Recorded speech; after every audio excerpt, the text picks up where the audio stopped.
दिसतीया भारी नेसूनी साडी, काळजाचं पाणी पाणी करतीया पोरही.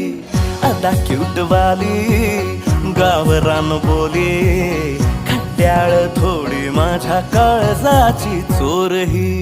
थोडं माझ्या पिरामात पड तू ग बाई, खुळ्यागत झाला मन तुझ्याच पायी.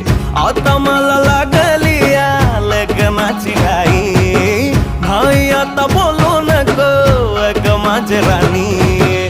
होशील का या पठ्याची सोबर घरवाली. मराठमोळी थोडीशी साधी भोळी, स्वागताचा भारी बायको पाहिजे नखरेवाली. मराठमोळी